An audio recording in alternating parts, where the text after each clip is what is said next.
Thank you all so much for coming out here and for waiting in the rain. We know many of you traveled many hours and waited for many hours, and we so appreciate it. This is our last event of the year, and I'm so excited to be spending it all with all of you. So tonight, we are proud to present Dr. Neil deGrasse Tyson. Woo.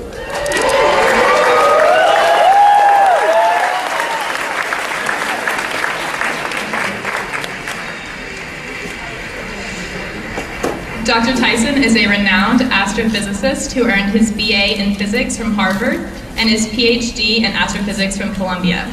He conducts research in such areas as star formation, exploding stars, dwarf galaxies, and the structure of our Milky Way. In addition to dozens of professional publications, Dr. Tyson has written and continues to write for the public. From 1995 to 2005, Tyson was a monthly essayist for Natural History magazine under the title Universe. To date, Tyson has published 10 books, including his memoir, The Sky Is Not the Limit: Adventures of an Urban Astrophysicist. During the summer of 2009, Tyson identified a stable of professional stand-up comedians to assist his effort in bringing science to commercial radio with the NSF-funded pilot program Star Talk.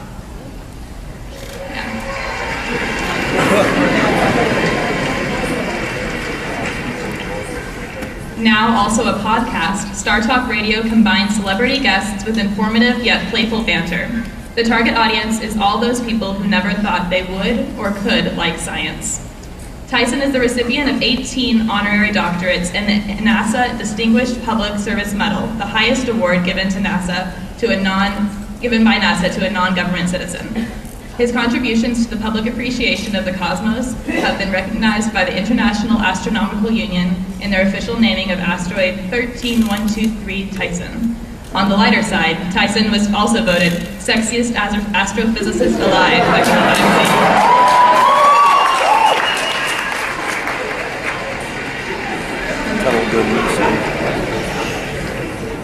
And I'm sure, as you all know, you can currently watch Dr. Tyson and his work on the Fox series Cosmos, which is a reboot of Carl Sagan's landmark television.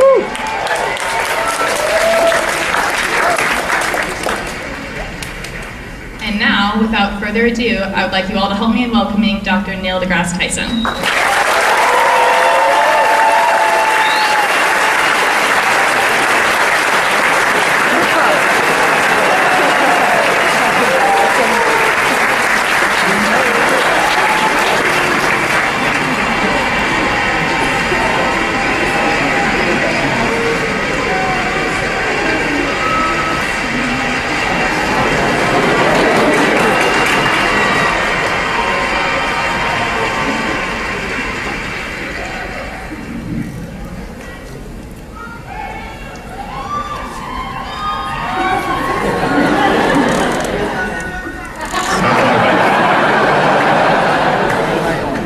Like messing with the sound guy. I'm deeply moved by how long so many of you were in the rain to get in here. So,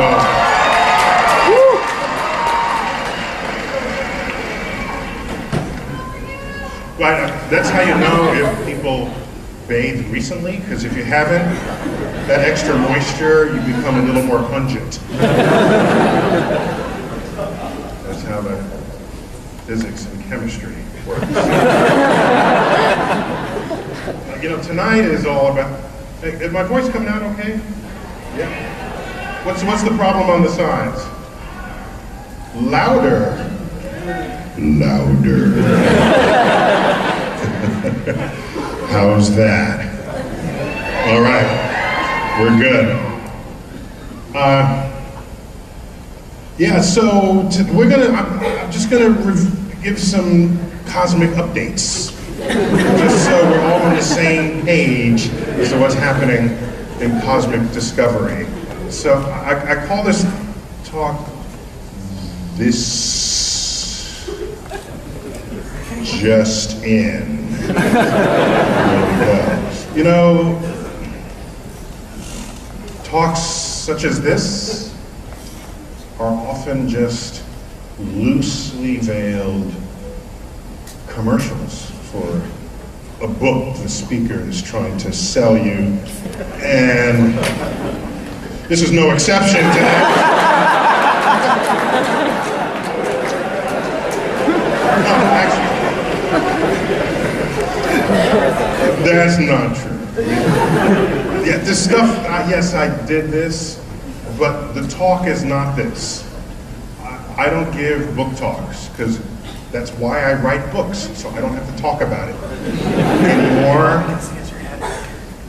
If I'm here in person, I should talk about things that require that I be here in person. And so the whole talk doesn't appear in any book. Almost all, hardly. One thing I just want to point out, if you like sort of mysteries, then I created a whole DVD series on stuff we don't know anything about in the universe. Dark matter, have no clue. Dark energy, have no clue. See, each DVD is about stuff we don't know anything about. It's cool, really. You learn how we learn why we don't know anything about it. So it's different. And just an homage to all y'all who were just online. I plucked this from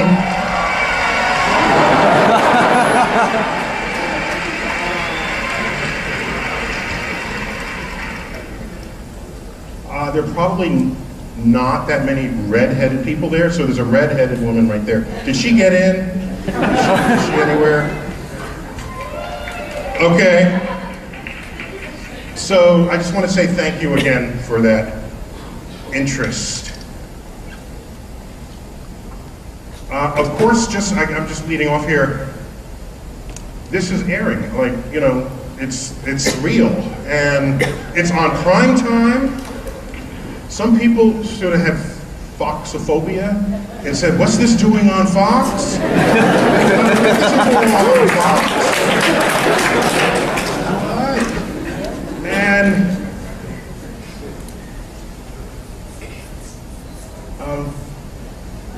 actually,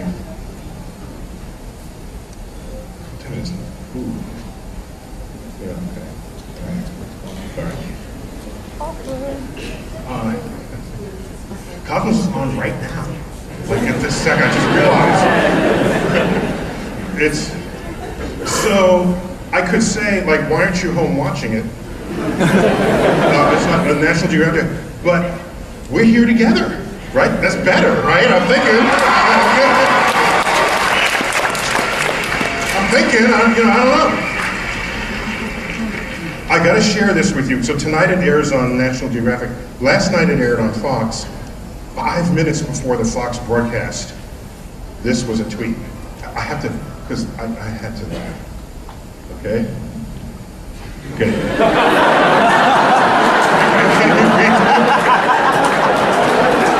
How you can read it from the back row. Shh, Neil Tyson is about to crack a knowledge egg on your ass. So, Cosmos has worked its way into the vernacular. I just want to clear up a few things. Let's clear up a few things.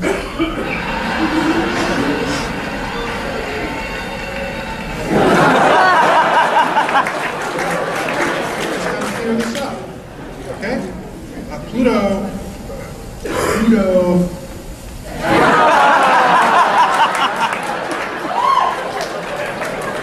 Get over it, all right?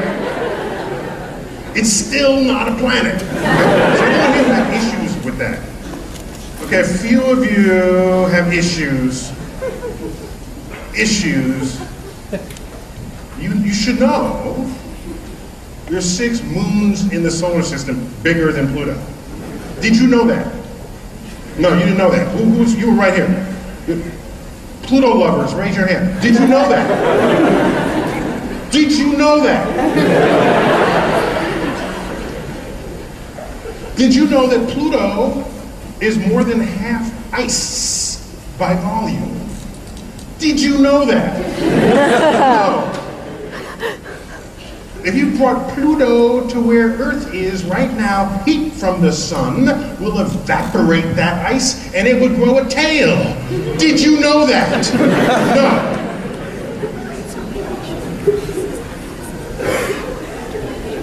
Tell me what part of your anatomy that knowledge egg just got cracked on.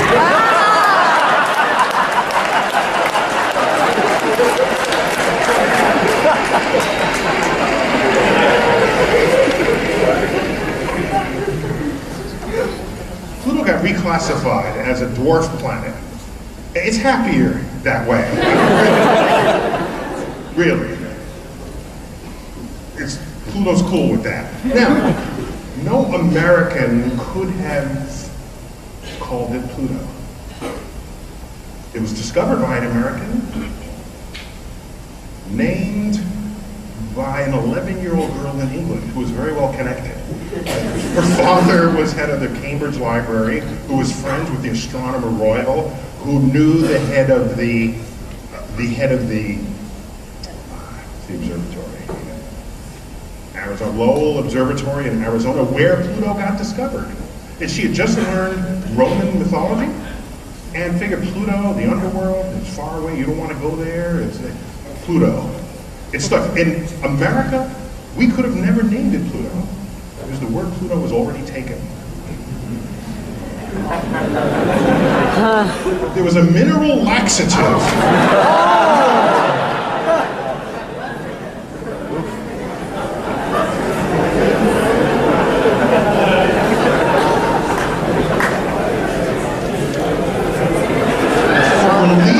Constipation in 30 minutes to 2 hours.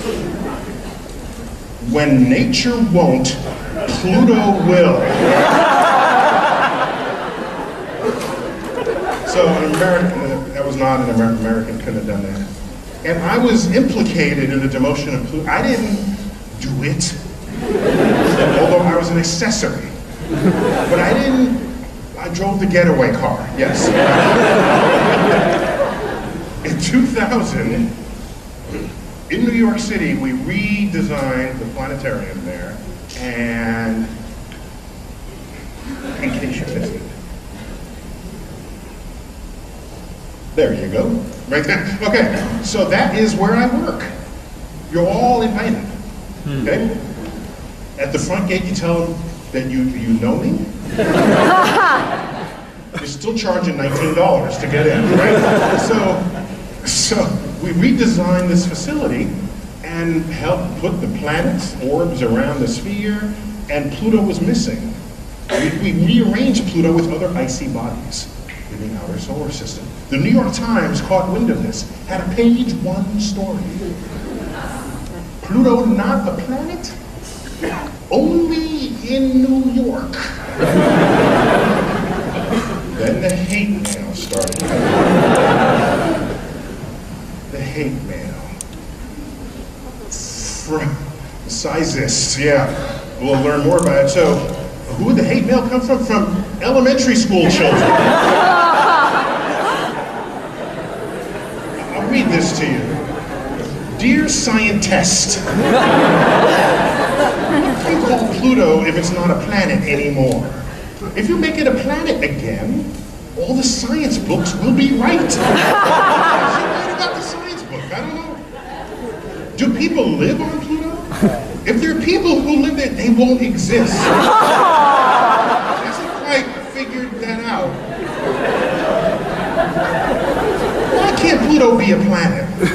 If it's small, doesn't mean that it doesn't have to be a planet anymore. See, that's the sizist part of that. Some people like Pluto. If it doesn't exist, then they don't have a favorite planet. Please write back, but not in cursive because I can't read.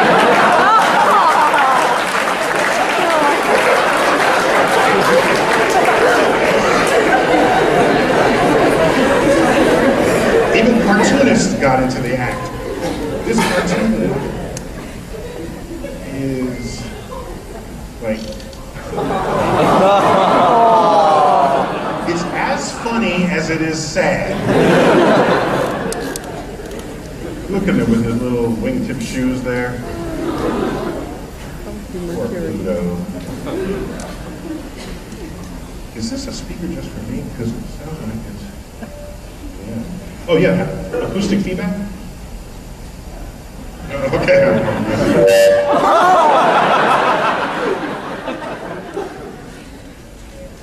This what? What, do we need this?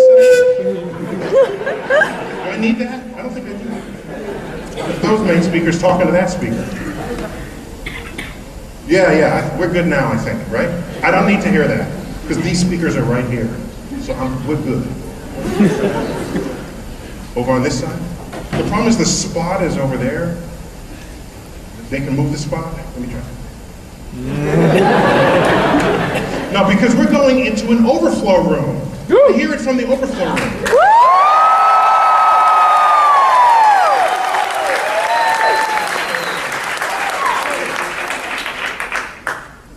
This just in, sure.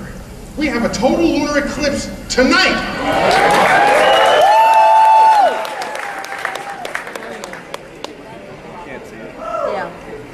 But given how many of you were almost struck by lightning an hour ago, I don't think any of you all are watching this eclipse. But it is tonight. And it's just really cool. So the moon, as it orbits the sun, What? the sun is always casting an Earth's shadow into space. It's casting an Earth's shadow. And so the moon in its orbit occasionally passes into our shadow. That's all. That's what's going on here. So this eclipse is happening at the moon, not on Earth. So anyone who can see the moon while this is happening can see the eclipse. The entire half of the Earth that faces the moon during the eclipse sees this eclipse, and it's happening tonight. Tonight, just after midnight. And so, like I said, you're not going to be able to see it. But I've noticed a few interesting things that concerned me. So Earth's shadow is in space. And the moon goes into the shadow. The sunlight is coming from behind me, and it can't get through the Earth, but our atmosphere, some sunlight gets through the atmosphere and disperses, casting some sunlight deep into the shadow. Depending on how much dust and pollution is in the atmosphere, the sunlight that makes it through will be deep red, just like a sunset. So you have deep red light getting inside Earth's shadow. So there's the moon wanting to disappear, and it carries this deep red hue. Now I would have called it, I've seen this hue before, it's beautiful. It's like the color of rose petals. But to some people, it's the color of blood. And they named it that. So tonight, there are people who are calling tonight's moon the blood moon. Now, here's what happens. Okay? You have a blood moon. Oh, no.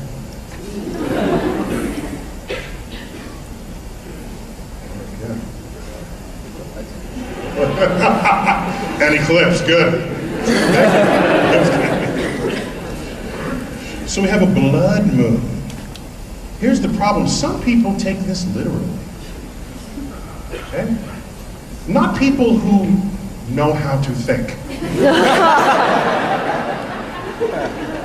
Just saying. This is just a word. Blood. Blood is red. Apples are red. Rose petals are red. Okay? So, blood moon, lunar eclipse, Pastor John Hagee to talk about the 4 blood moons. Well, he is sure that this is a sign of the apocalypse. Because of the word blood. Now, okay, he can think whatever he wants, all right? This is a free country, and we have religious freedom. Think whatever you want. In fact, it's reported in Christian Today. I don't have an issue. If he thinks this lunar eclipse that happens every couple of years is a sign from God that the world is going to end. Fine. Cornerstone Church in San Antonio, Texas. I don't have a problem with that. If he wants to give speeches on his 4 blood moons, okay? If that's the guy, okay? Fine. I don't have an issue with that. Until USA Today. No. Does Tuesday's blood eclipse signal the end of times? What the hell are they reporting?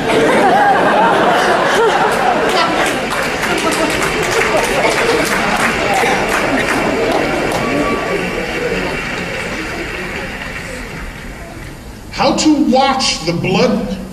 This is the sun, okay? That's the sun.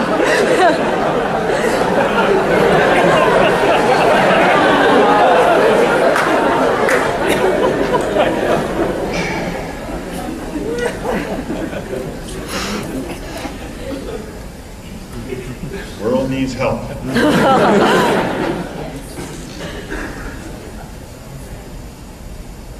There's a Bible passage that says, you know, the moon turns blood, and I mean bad stuff in the apocalypse, right? If you believe all that, then I guess these are signs to you. But any person who ever said the world is going to end, reading their scriptures, they always said it's going to end like soon or in their lifetime. They never said the world is going to end in 1,000 years. That doesn't work because you don't get followers. People just take their time. There's got to be some urgency to what you're saying, like tonight. This has nothing to do with anything. We are in Louisiana. I just thought I would alert you in case you hadn't missed this news article. The Bible clears the first hurdle to becoming Louisiana. I'm just saying. Now, consider that it's not just any Bible. It's not just any Bible that was proposed here. It's the King James translation of the Bible. And that's not even Catholic, okay? They're much stronger Catholic. If you're going to do this, take a look at what Bible people are using in your state. It's not the King James. It's the Catholic influence in Louisiana is strong.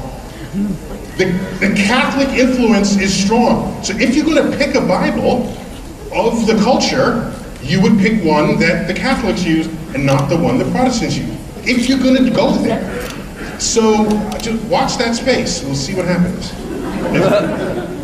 A few months ago, we had the harvest moon.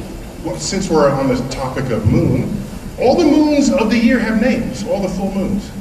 I don't know if you knew that. So the harvest moon, people write songs about it and everything. It's not brighter, it's not bigger. It's just another full moon and it happens near harvest time, okay? So I got that. Here's some other, the snow moon, the wolf moon, the hunger moon, the thunder moon, the moon, you know.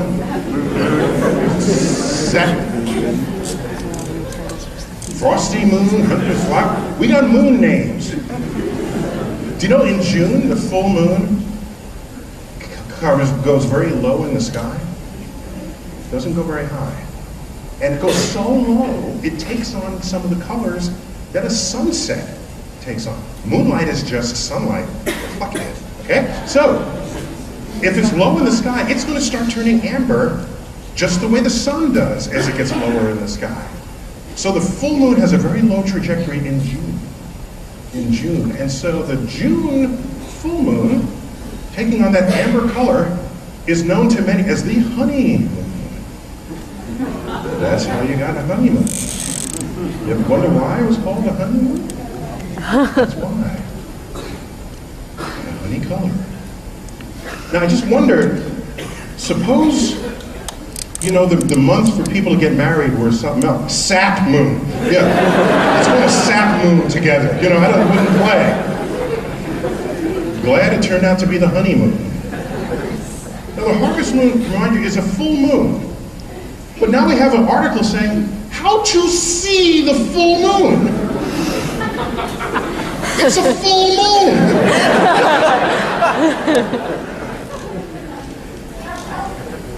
Do you need help finding the full moon in the sky? I don't.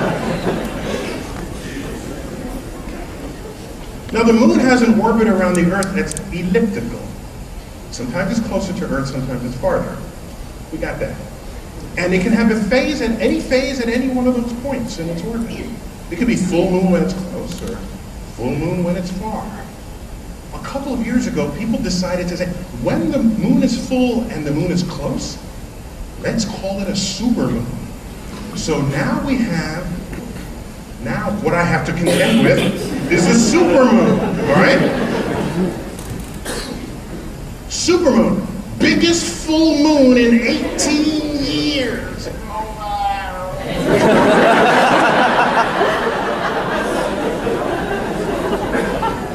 When you see titles like this and they don't say how much bigger. Okay, which way is California from here? Ooh, we have agreement here. That's very good. Thank you. Sometimes, I don't know people. All right, that's California? Okay. This would be like saying that's fine, right? I've never been this close to California before. I've never been this. Celebrate my proximity.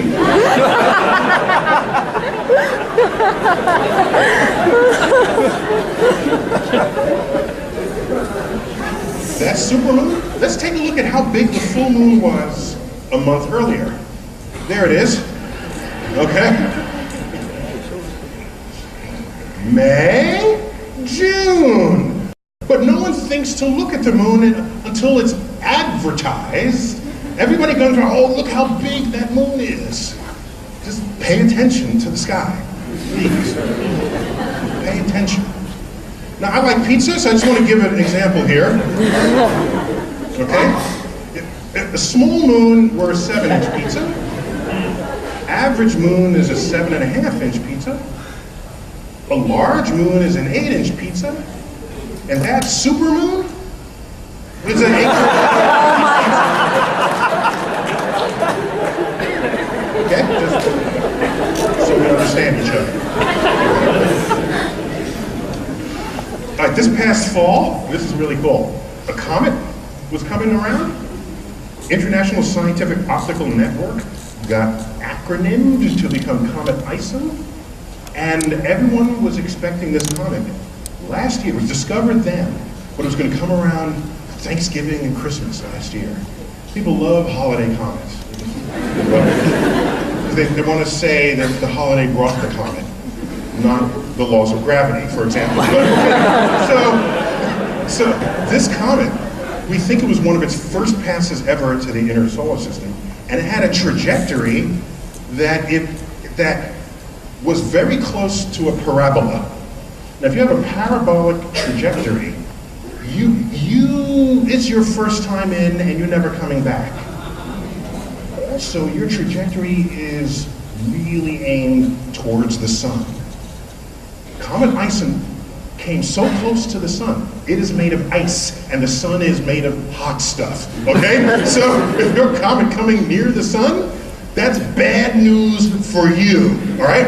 We watched this comet disintegrate. It disintegrated between Thanksgiving and Christmas, and we have footage of this. All right, so here we are. So the sun, this is a NASA image. The sun is inside this disk here. This black thing blots out the light of the sun because otherwise it would totally wash out the whole image. So we blot out the light of the sun, but still show you where the sun is. These are normal explosions that occur in the sun not every day, but often. We can monitor these explosions as never before, but just because we can tell you they're happening, doesn't mean they're happening more. You got that? Okay? Okay? Just because you know they're happening, the comet is here. Right? And if my GIF works, You will see the comet come in, hook around the backside of the sun, and this comet is like, and poof, it disappears, right? A reminder that comets and stars don't mix. All right, here we go. Okay? Again, those explosions happen all the time. Here comes the comet. It's coming in towards the sun. Check it out. Okay? You see its orbit is curving? All right? You're going to see it come out the other side.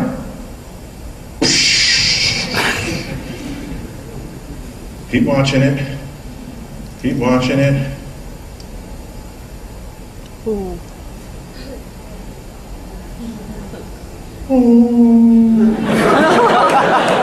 You feel sad for the comet? And the sun is like, yeah. Sun. Did it look like it said that out just to be vindictive? That last little. I gotta see that again because that was good. You don't often get to see a comet die. Comets, it's a rough life as a comet. Can you guys see from down over here? At an angle? It's curving around because it's in orbit. It's in a parabolic orbit. Comes out the other side. It's already been messed with. It's breaking apart. The sun is saying, yeah. Then it disappears entirely, and the sun says, oh yeah.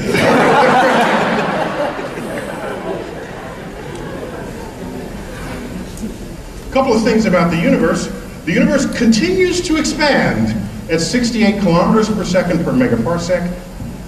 Get over it, okay? We're an expanding universe.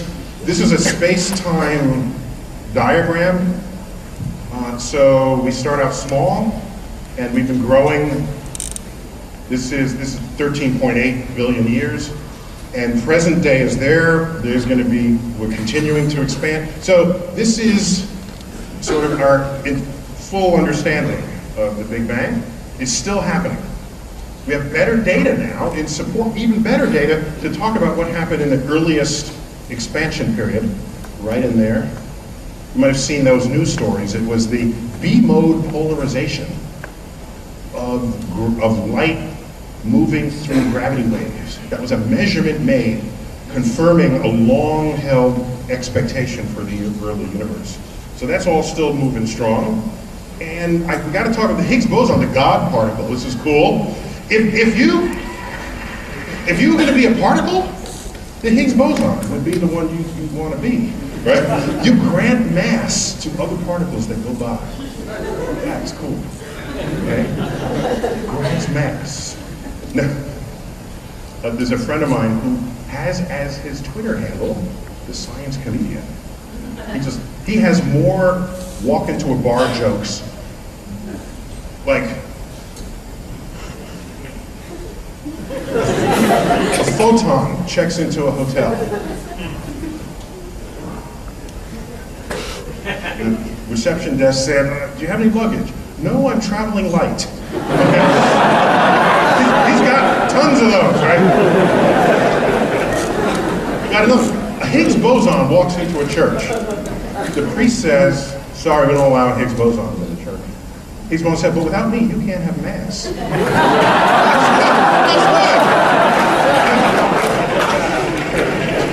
You can follow him on Twitter, the science comedian. He's a good guy, a friend of mine. So they found this sucker, this particle. This is like the largest piece of hardware ever built.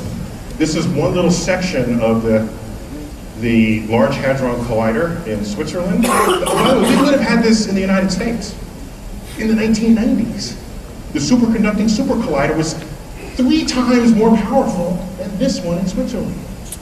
We might have discovered the Higgs boson. But Congress says no. Cut the budget to 0, and the center of mass of particle physics moves to Europe. One of the signs that we're fading.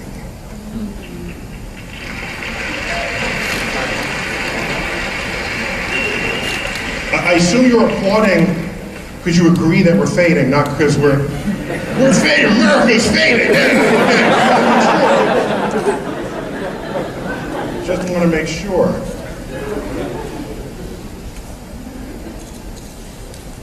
Mars, you know, we're all over Mars. There was a launch just in September of the Mars Atmospheric and Volatile Evolution probe. This thing is not going to land on Mars, it's going to go through its atmosphere and scoop up particles in the atmosphere and analyze that. Mars is not just the solid object, it's also its atmosphere. So that's en route, and that should be arriving shortly. Watch that space.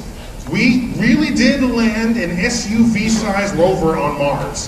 It is still there, it is still roving, it is a mobile laboratory.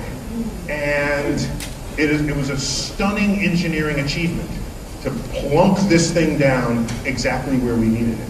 And so we are all over Mars right now. We're on Mars so often that we can actually see one of Mars's moons eclipse the sun. This is Phobos eclipsing the sun as viewed from the Martian surface. And you can see the shape of Phobos is not, that circle is the surface of the sun. Phobos is looks like a potato. It's not big enough to be round. So it really doesn't we shouldn't even call it a moon.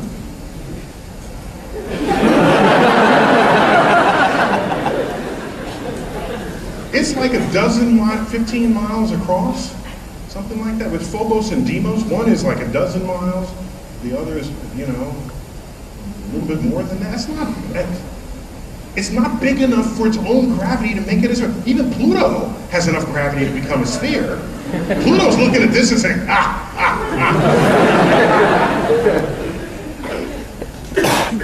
Anyhow, Mars is too much. We ask, is there life on Mars? That's what we asked. Well, I have the first photo taken by the Curiosity rover, but NASA didn't produce it. But I got connections into it. Me and NASA. Now this one they would not release to the public, and I'm still trying to find out why, because it could be because it was desolate, you know? They're worried that if there's nothing there,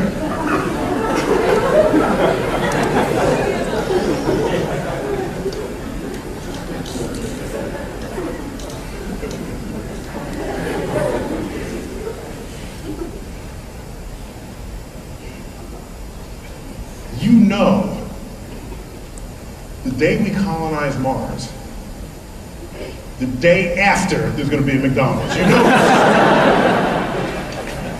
You know this, just so you know. Okay?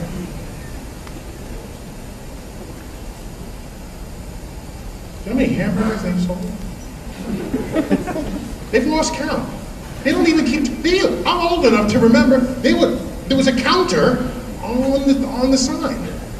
10 billion, 15, and then Carl Sagan came along and they said, hey, you like that? Billions and billions of hamburgers. That's what we said. So they've sold more than 100 billion hamburgers. Now when I do this sort of thing, I just calculated how many hamburgers that is. I mean, yes, it's 100 billion hamburgers, yes. But if you lay them end to end, how far would it go? It could go around the Earth 52 times. Then with what's left over, you could stack them. With what's left over, you can make a stack from Earth to the moon and back with 100 billion hamburgers. This is terrifying news to cows. How many cows? Actually, it's probably like 3 cows now that you think about it. That's not a very big patty inside there. Who here likes McDonald's hamburgers? Okay, so, and you know that most of everyone else is just lying. Okay. That's how they roll. There's some people who want to go to Mars one way. Okay, I'm trying to figure out whether these people are crazy or not. I haven't. So an entrepreneur wants to create a permanent human colony of 4 people, sending them one way. Kind of like Pilgrim style, you know? They figure if you go one way, you're going to be really resourceful on the other side. But I don't believe. I hope they succeed. I'm not trying to get in their way. I'm just trying to get real. All right? When the Pilgrims landed in America, they could breathe the air, right? They could eat the fruit on the bushes. They could repair their ship from the wood in the trees.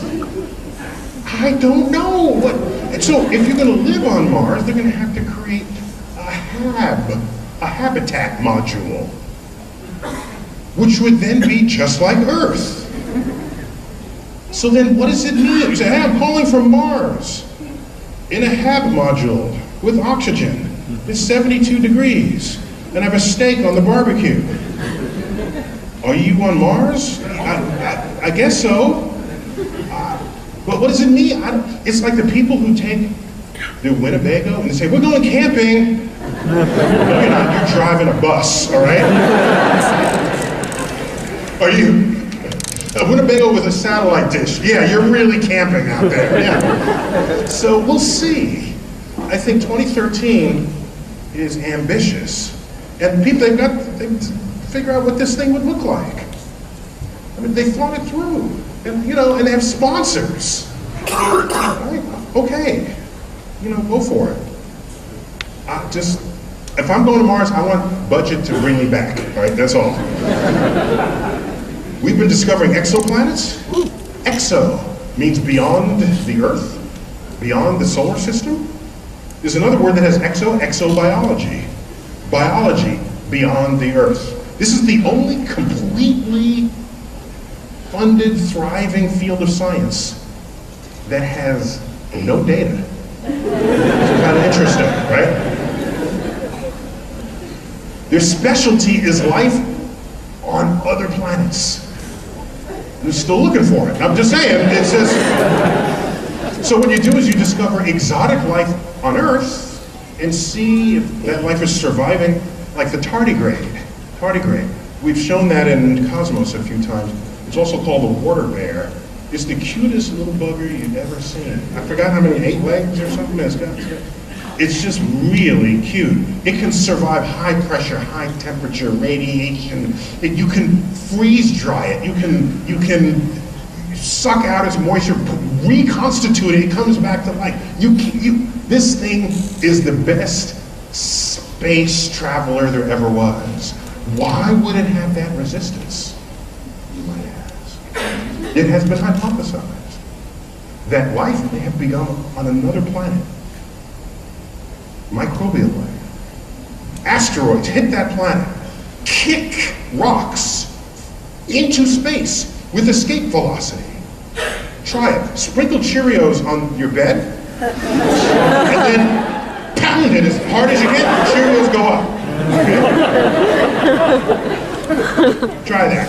You send a little wave, the wave flings them into space.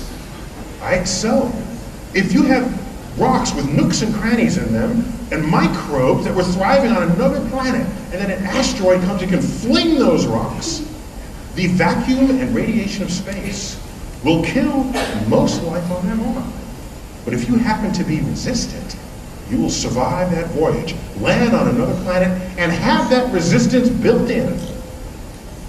It may be that the tardigrades and other extremophiles, life that thrives in extreme environments, maybe the life on Earth that shows those properties, came from another planet, possibly even Mars. Which would mean that all life on Earth are descendants of Martians. Just a thought for this evening. Some people may be more descendant than others. The Kepler satellite, this is a busy plot, but it's the size of planets it has discovered. Relative, you can see Jupiter at the top and Neptune and Earth. So Kepler, over its functional period, has discovered 1,000 planets. Exoplanets. Exoplanets. Very cool. Watch that space. Did you know planet Krypton was recently discovered? Did you know this? You didn't know this? Planet Krypton. Found in November 2012 in the constellation Corvus, the Crow. By the way, Superman's high school in Smallville, the mascot was the Crow. Saying. It's kind of cool. It's 27 light years away, orbiting a red dwarf star. This is the Luyten half-second catalog, it's called. Here's the star's phone number right there at the bottom.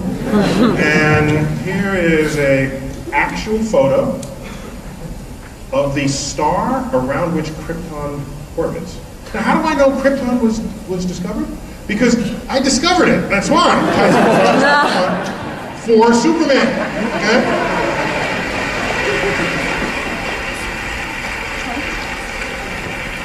So I got a call from DC Comics, I'm there in my office.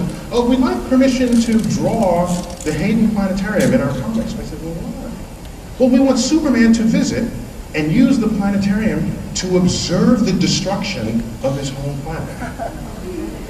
So I said, okay, but we got to figure out how that works, because that happened when he was born, okay? And he's older now, okay? So I said, if he has to get here before the light from his home star gets to us, then he can't just be on a beam of light. He can't just travel the speed of light. He's got to come through a wormhole. You come through a wormhole, he was launched from Krypton Moses style, right? In a basket as an infant, right? And then he lands on Earth in a basket as an infant. So he didn't age at all. That's what happens if you have a wormhole. So I told DC Comics he's got to get here in a wormhole, then he beats the light. He beats it. I said, fine. I said, how old is Superman? He said, he's eternally in his late 20s. So I said, all right, I'll find you a star in the late 20s, right? I will find you a star. I found one 27 light years away. So Superman would be 27.1, technically, if you carry this all the way through. So that would be the age of Superman. Then they said, can we portray you? And I said, yeah. I said,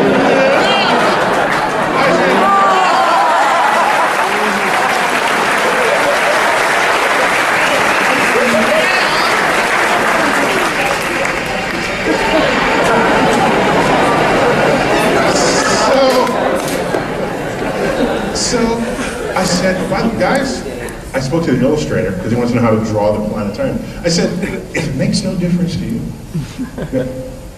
maybe you could take off a few pounds, you know? Maybe? I'm just thinking, maybe just a couple, not much, just a couple pounds. They said, Dr. Tyson, this is the world of the comics. Everyone looks good. That's why I was coming out like,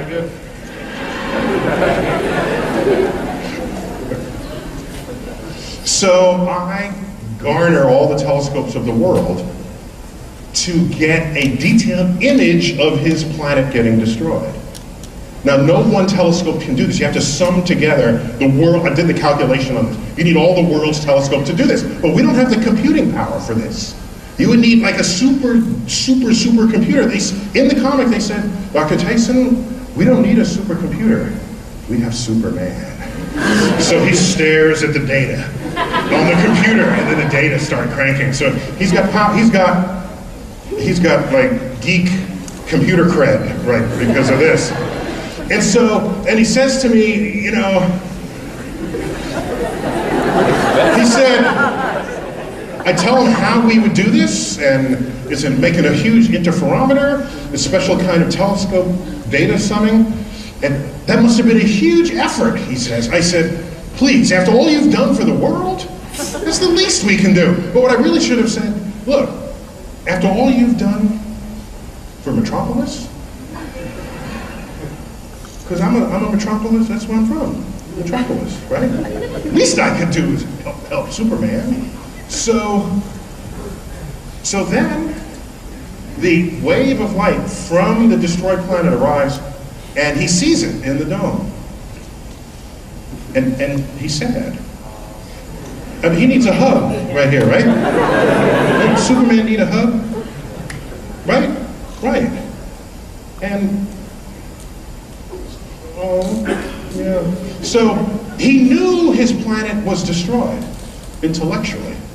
But the act of seeing it made it more real to him, and that was how that played out. Now, I've had people come up to me and say, oh, they gave you an awesome vest there. Oh my gosh. It was like, excuse me? Excuse me? Excuse me?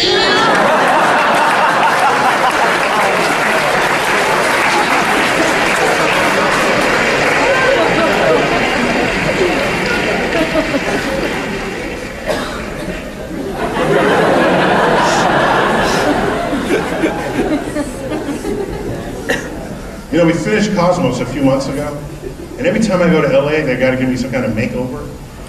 I try to stay away from there. So if you can see in this picture, I actually have 2 gray streaks of hair on the top of my head, but they're not that gray. I mean, I like my gray, but every time I go to LA, they like wax my nose hair and color.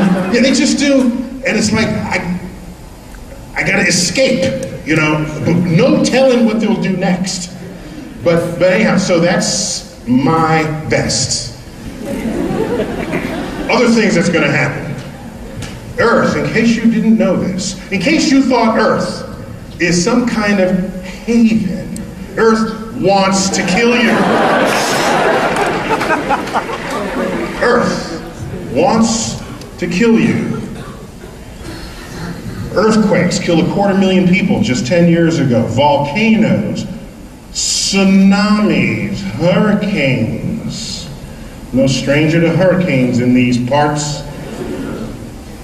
Tornadoes, droughts, floods. If you add up the carnage from Earth trying to kill us, add to that the fact that 97% of all species of life there ever was is now extinct. That is not Mother Earth being protector of our lives. That is Earth trying to kill us at every opportunity it possibly can. If you think differently about Earth, you have to sweep a lot of carnage under the carpet so that no one knows it. If I drop you butt naked in most places on Earth, you're dead 20 minutes later. You freeze in the Arctic, the shark eats you, the bear has you for breakfast. Earth just want to kill you. Just let there be no doubt about that. Heat waves, forget about it. Now, the universe especially wants to kill you. The people say the whole universe is made just for us. And I say, well, why don't I drop you in most places of the universe? Most of the universe is the vacuum of space. All right, how about that? Let's put you there. We all saw the movie Gravity. You know, you don't want to be in space. How does the universe want to kill you? It's got gamma ray bursts and supernova explosions, black holes, solar storms. We also have comet impacts, asteroid impacts. This is bad stuff. So the first 4 are, you're less likely to fall into a black hole, all right? But we have been hit by comets and asteroids, and we will be hit again. Let there be no mistake. Just look around our own damn surface, okay? This is one of the 2 famous holes in the ground in the state of Arizona. This is made by a meteor. It's called meteor crater. Because that's how we roll as astrophysicists. Spots on the sun? Sunspots. See? You following me now? Any biologists here or geologists? You guys got words? Nobody knows and understands your words. You talk to each other, it's another language. Especially the geologists. Raise your hand here. Right there! Oh, okay. And a couple, the geologists, excuse me. I said, oh, that's a really pretty rock. Oh, that's orthoclase feldspar. No, I don't want the rock anymore. You keep it. It's like, can't I just call it a pretty rock? And biologists and chemists, what are you doing with your vocabulary, with your lexicon? The most important molecule in the human body has 10 syllables. Deoxyribonucleic acid, 10 syllables. Even you abbreviate the thing. In the universe, the beginning of space, time, energy, and everything, Big Bang.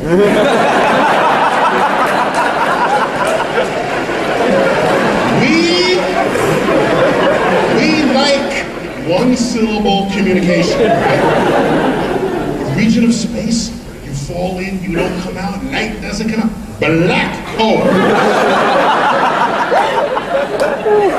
Meteor crater. This can sink a 60-story building. It's nearly a mile across.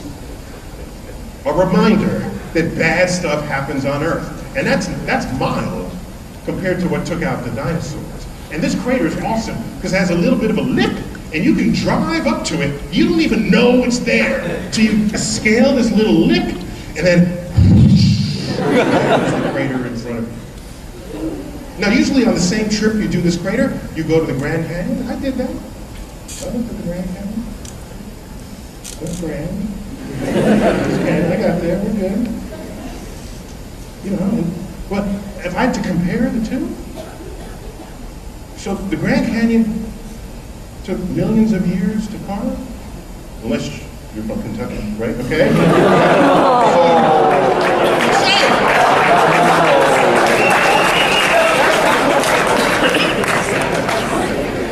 Meteor crater took 7 seconds. And the hole was there in a fraction of a second. But the Earth had to settle down into this shape. That took about 7 seconds. If I'm going to witness something, that's what I wanted to see. Oh, no, she doesn't want to be there for that. All right. No, but you'd be in a safe place, I promise. Yeah. That's how time travel works. You don't have to... Because it can't kill you because you're alive today to go back in time to watch it. So what are you worried about?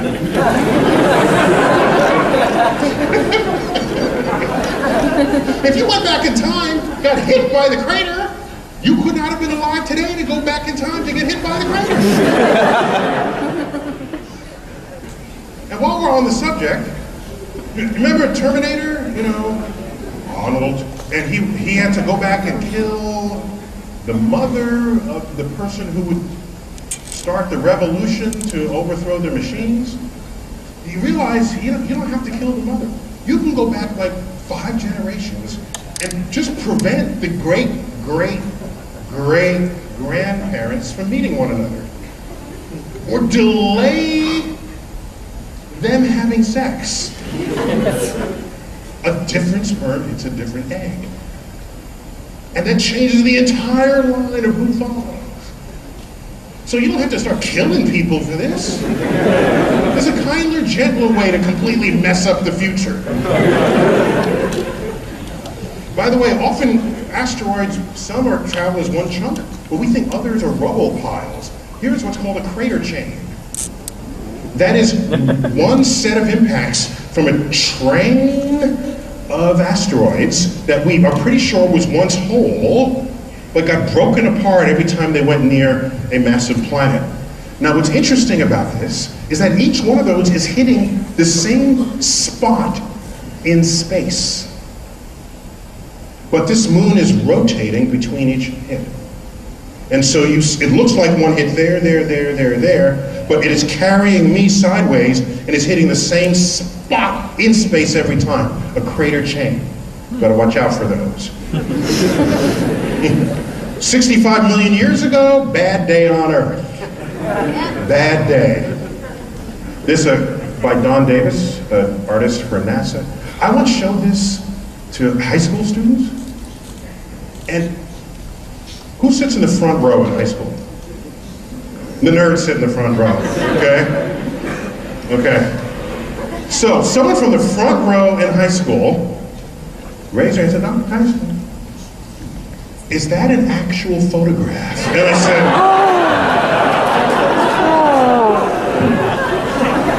there comes a time when an educator just wants to give up. Then I thought, how can I answer that?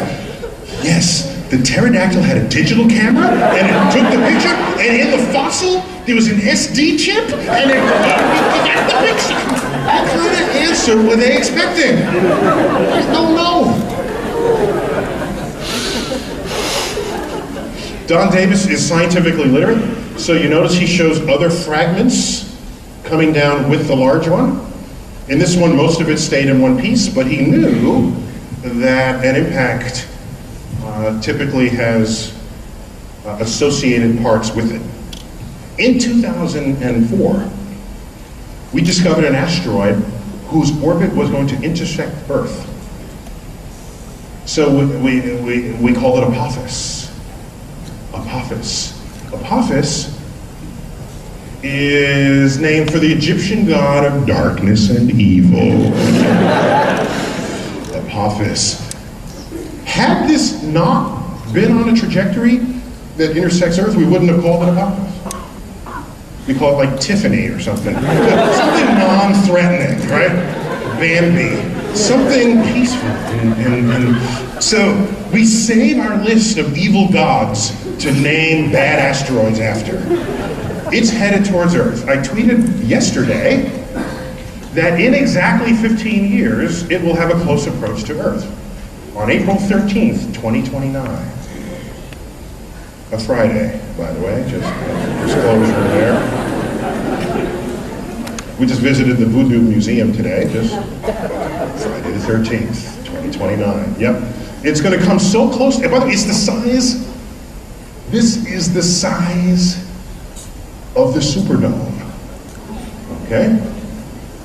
And it's going to come between us and our communication satellites on Friday the 13th, April 2029. Now that's fine. Now that gets me angry, because if you want to come between us and the moon, I don't like it, but okay.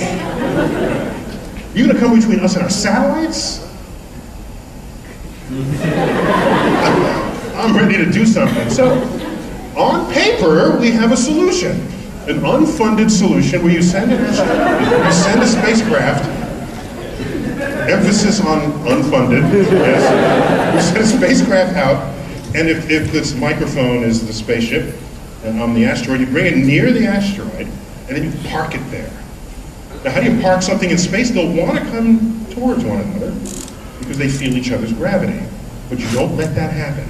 You fire little retro rockets that prevent them from drifting toward one another, and the act of doing so tugs the asteroid out of harm's way. A little cha-cha action. So it's like a gravitational tether. So this works. We know this will work. It's all that's in the future. Well, if we will know in 2029 whether it will hit us 7 years later, and we've done the calculation. If it hits us in 2029, there's a good chance it will hit the Pacific Ocean 500 kilometers due west of Santa Monica. In the ocean. You guys are safe coming around the others. You're connected to the Gulf here, not the Pacific. So here's the impact simulation. So there it goes, 2036, which will also be on April 13th, by the way, except it'll be a Thursday. So watch what happens. So there's the impact energy, and it'll hit, and it'll raise a tsunami flooding the entire west coast of North America and Hawaii and the Aleutian Islands. And the peak tsunami is 17.2 meters. That's about 5 stories tall. About 5 stories. Now, unlike the Indonesian tsunami that kept moving in, this is different. Because when the asteroid hits, it's the size of a Superdome, plunges into the ocean, explodes there, capitating the Pacific into a hole 3 miles wide, 3 miles deep. That first punch sent that tsunami to the shores. But then there's the matter of that hole in the ocean. If you're a hole in the ocean, what would you do?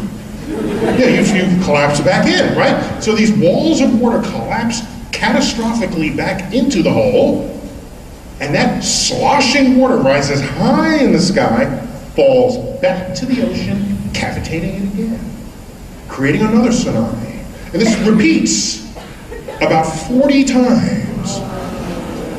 Each one with slightly less energy than the next, but each one is a tsunami. And the time between consecutive tsunamis is about 45 seconds. So if you're the first tsunami wave, you got to get back out to give your water to the next tsunami. There's not an infinite amount of water there for your tsunami damage, okay? So you can calculate how far inland this will go. It's about 1/4 mile. So it'll completely flood 1/4 mile in on the entire west coast of North America. So you could set up a velvet rope and then stands and just watch.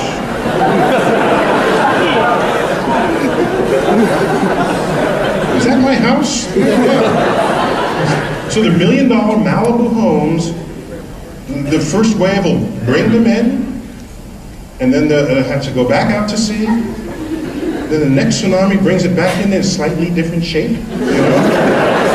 And this continues, and everything human-made along the coast becomes this churning ablative force, wiping clean every record of human activity. And nobody has to die, because we'll know exactly when this will happen. 2 people will die. Remember, this is California. 2 people will die, okay? One, the stupid surfer. You know that. Right, man, I want to surf the... Okay, so the surfer's bones will become part of that ablative force after. The second person to die. You know this person because you got him here for the storm. It's the stupid weatherman that's always trying to get the camera guy closer. The surf is rising up here. Come closer, Joe, and you'll stand. Okay, and then the camera moves away. You know. So, dead surfer, 1 dead weatherman. We're good.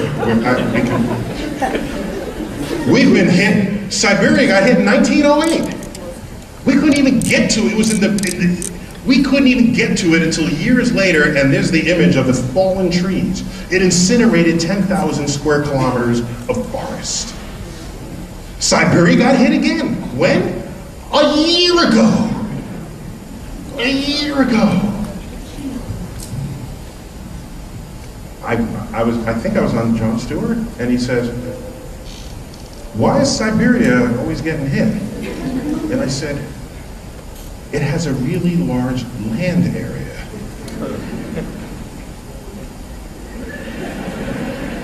It's not like the asteroids have aim. If you are a big area, you're getting hit. That's all there is to it. It's not a complicated thing. Now, in the movie Deep Impact, the Earth-devastating asteroid struck the ocean, as it would likely do because most of Earth is ocean. Let me tell you how much most of Earth's ocean is. Do you realize the Indian Ocean, where we're looking for the Flight 370, contains half the area of the entire landmass of the Earth?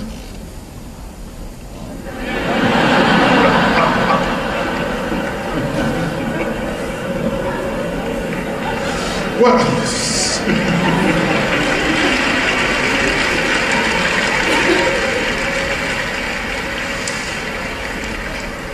okay, I have to laugh because given the stuff I've already talked about in this lecture,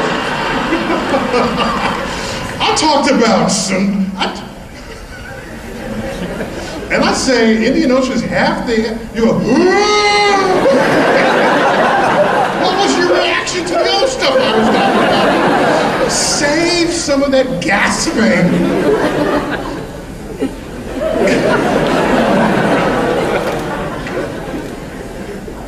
So they're saying, let's just look along the ocean.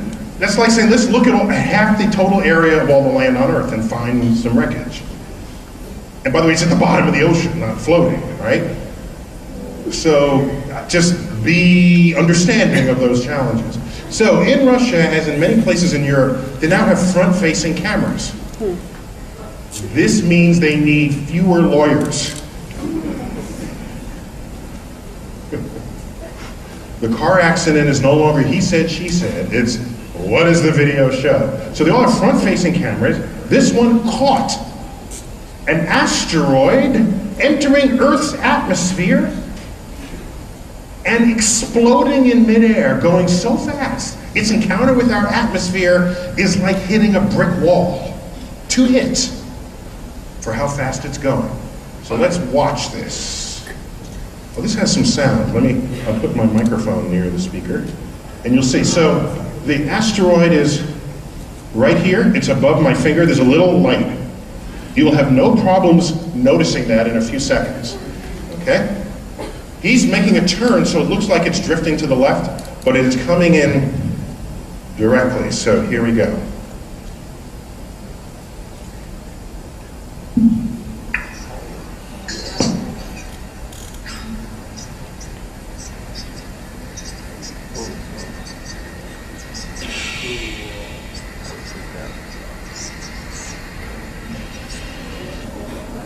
Now, had I been driving the car and saw that, I would have went, oh.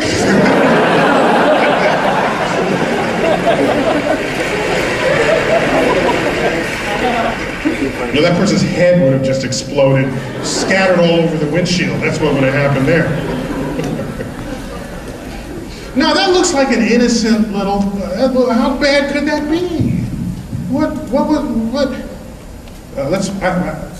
Let's see this again. Just watch. Okay, there wasn't much interesting sound. So it's entering the atmosphere. It is slowing down catastrophically. Its kinetic energy is being converted into heat. The object is heated so catastrophically that it explodes right there. And little pieces of it extended and fell into a lake farther around the corner. So let's see what that was. That meteor was the size of this stage. It weighed 10,000 tons, going 40,000 miles an hour. That's about 15, 7, 14, 25. It's about 12 or 13 miles per second. If you're going that fast, the atmosphere is a brick wall to you. The energy, 500 kilotons, exploded 20 miles up, made of stone. 500 kilotons, that is 25 times more energy than the bomb in Hiroshima.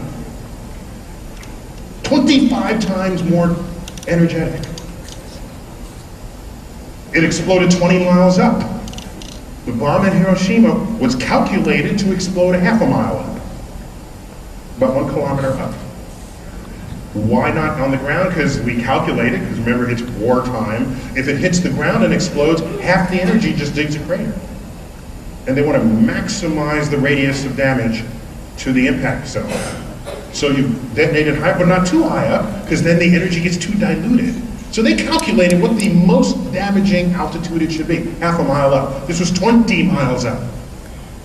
Had this exploded a half a mile up, in the little town of Chelyabinsk, Russia, everyone who witnessed it would have vaporized. There would be no living witnesses to this. That's how devastating this was, but it happened high up. So what took place? So what happened? I'll tell you what happened. 1,000 people got injured because they forgot physics 101. Right, they're eating breakfast, okay? And this beam of light comes in through the window, way brighter than the sun. This is a Steven Spielberg E.T. light beam coming in the window, okay? And they said, oh, I wonder what that light is. Everybody just looks out the window at what the light is, not remembering that light travels faster than sound, and the shock wave of that impulse shattered all the windows of the town. So everybody got facial laceration from broken glass trying to look out the window, but nobody died. It was a shot across our bow. A reminder that the universe wants to kill us. Now, occasionally newspapers like going around asking people, if there was an asteroid impact tomorrow and we're all going to die, what are you going to do today? Okay, so they went to some college students here, okay? Brad Clemmer, college student, Reading, Pennsylvania. I'd probably go to church, then I'd get drunk, okay? So, this juxtaposition of church and alcohol is common in the final days, apparently, right? I'd spend all the money I have on women and alcohol. I'd fly to the Bahamas, sit on a beach with a tequila until the asteroid hit. Okay, here's a woman who's older, she's presumably a little more mature about it. He's 19, she's 28. I get married immediately, since I'm going to later on this year anyway. We forget about the St. Lucia honeymoon, just start getting loaded right after the wedding. Pete Calabiska, 19. I'd get together with all my friends and my family and have a big farewell party where we'd all get drunk. And I'd go on a date with Cindy Crawford. You know?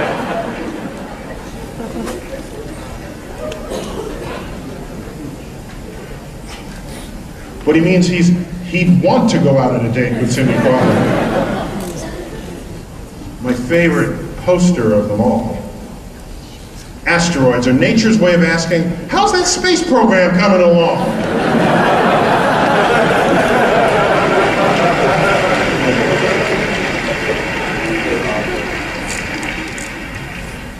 Last year, Voyager left the solar system. That was cool. Page 1 story. Voyager 1. That is the farthest hunk of hardware we've ever sent anywhere. It was launched in 1977, and it crossed over what we call the heliosphere. And the edge of the heliosphere is called the heliopause, okay? And it's crossing into the interstellar space. And so with this, we've left the influence, not the gravitational influence, but the radiative electromagnetic influence of the sun. This was page 1 story. On the side of Voyager, I don't know if you can see it. Can't see it there. So there's a record. So this is the cover to the record on the right, which gives, among other things, our return address, which I thought was odd. I was a little unsure about that. We're sending our return address to aliens. Would you give your home address to a stranger in the street? Of your own species?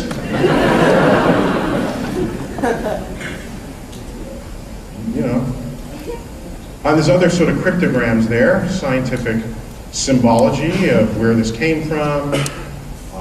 It has an agreed upon unit of time and length that uses scientific pictograms to communicate this. If you lift that up, you get a record. In the old days, we would etch a wiggly line on vinyl. Then you take a needle, put it in that groove that you just made, and connect the needle to a vibrating membrane, which would convert it to an electrical impulse, and it made sounds. That's how we used to make sound. And you had to wait until you got home to listen to it. That's how old I am. Yeah, so on there's a Sounds of Earth. It's got hello in 100 languages, high number of languages. It's got whale sounds. It's got the sound of the heartbeat of an unborn infant. It's got just sounds of Earth. Birds. It's got Bach and Beethoven and Chuck Berry. Very cool, Chuck Berry fan out there. My favorite, there was a Saturday Night Live skit right after this was launched, and it had aliens like pouring over the wreckage there. And so they can understand all of this, and then they send a message back, and NASA gets the message. There's only one sentence. It says, "Send more Chuck Berry."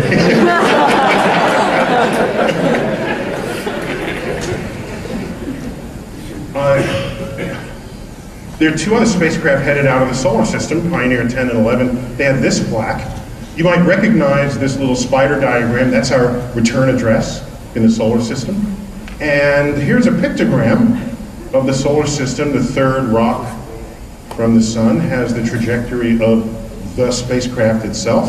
Now, I'm pretty sure the aliens won't find us using this diagram because there are 9 planets here, okay? And why would they know that we demoted Pluto? No, they're smart enough to have never called Pluto a planet in the first place, right? Because we're showing Pluto. Yeah, where are the 6 moons bigger than Pluto? They're not even represented here. If this is a size diagram, no. So I think they'll just bypass us. Right. There's a spaceship by the European Space Agency, Rosetta. It's going to encounter a comet. Now there's a law in astronomy that if you discover comets, you have to have very complicated names because then you attach your name to the comet and no one can pronounce it. You take a look at the list of comets, it's people at least 5 syllables long. There's no Comet Joe, you know? This comet, comets are like leftovers from the formation of the solar system. If you go in there and find out what they're made of, you are looking at the birth ingredients of all that made the rest of the solar system. And so Rosetta is named after the Rosetta Stone, of course. Rosetta Stone is the deciphering of the 3 ancient languages so that we now understand how one communicates with another. And this is an artist, that's the surface of a comet, right there, outgassing. So it got a wake-up call on January, it was in sort of deep freeze on its way out.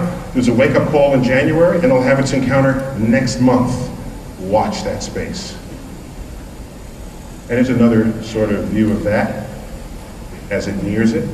Oh, by the way, Stephen Hawking, he talked about evil aliens recently. Now, I don't like it every time he talks, you know why? Because then the press comes to me to ask me to comment on what he just said. And it's like, Steve, could you stay quiet for 6 months or something so I could have a break? He said, if aliens find us, they will surely destroy us all. And they wanted my reaction to this. And I said, he's correct. If aliens treat us the way we already know we treat each other. Oh.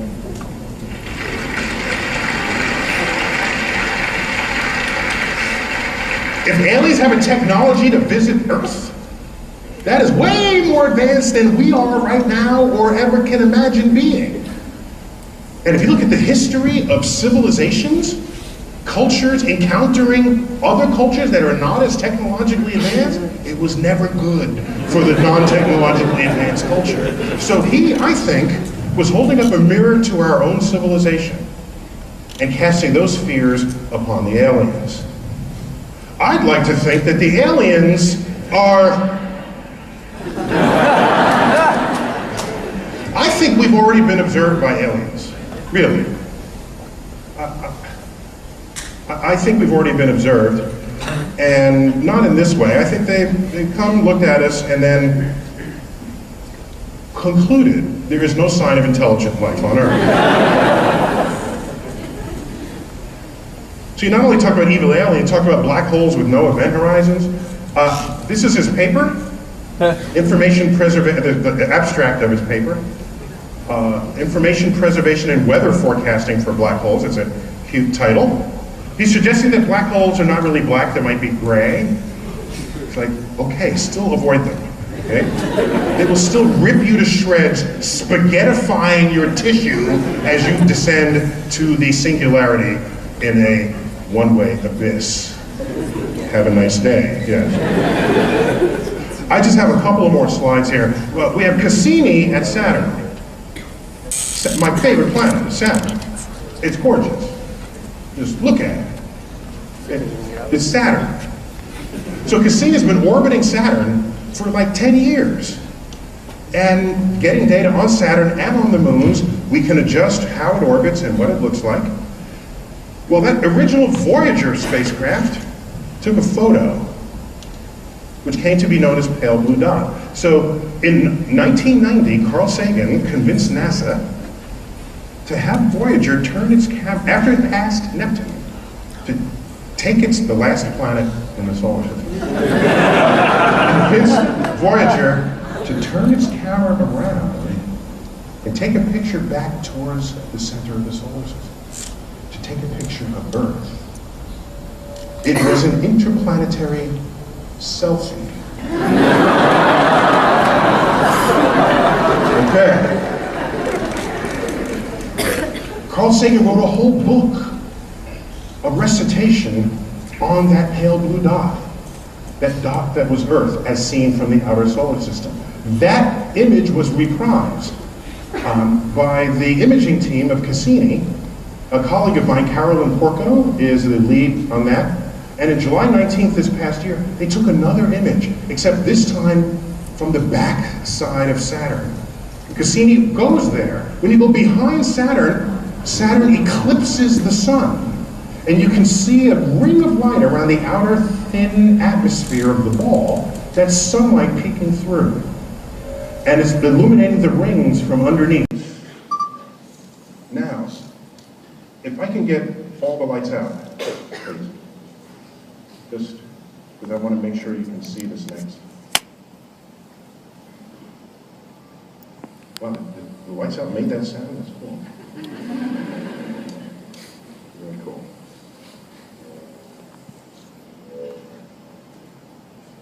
So, I want to show you. So, Cassini timed its location for there to be an eclipse of the sun with Earth in view. There you go. Yes. Okay. Behold.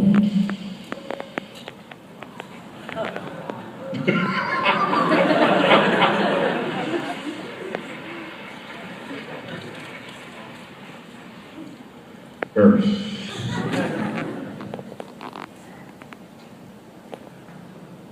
I will end by reading from the book of Carl.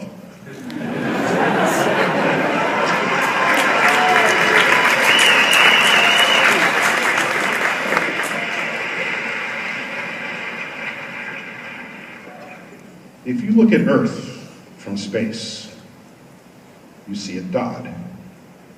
That's here. That's home. That's us. On it, everyone you ever heard of, every human being who ever lived their lives. The aggregate of all our joys and sufferings. Thousands of confident religions, ideologies, and economic doctrines. Every hunter and forager. Every hero and coward. Every creator and destroyer of civilizations. Every king and peasant. Every young couple in love. Every hopeful child. Every mother and father. Every inventor and explorer. Every teacher of morals. Every corrupt politician. Every superstar. Every supreme leader. Every saint and sinner in the history of our species live there on a mote of dust. Earth is a very small stage in a vast cosmic arena. Think of the rivers of blood spilled by all those generals and emperors, so that in glory and in triumph, they could become the momentary masters of a fraction of a dot. Think of the endless cruelties visited by the inhabitants of one corner of the dot, on scarcely distinguishable inhabitants of some other corner of the God. How frequent their misunderstandings, how eager they are to kill one another, how fervent their hatreds. Our posturings, our imagined self-importance, the delusion that we have some privileged position in the universe are challenged by this point of pale light. Our planet is a lonely speck in the great enveloping cosmic dark. In our obscurity, in all this vastness, there is no hint that help will come from elsewhere to save us from ourselves. It's up to us. It's been said that astronomy is a humbling, and I might add, character-building experience. To my mind, there is perhaps no better demonstration of the folly of human conceits than this distant image of our tiny world. It underscores our responsibility to deal more kindly and compassionately with one another, and to preserve and cherish that pale blue dot, the only home we have ever known. Thank you all.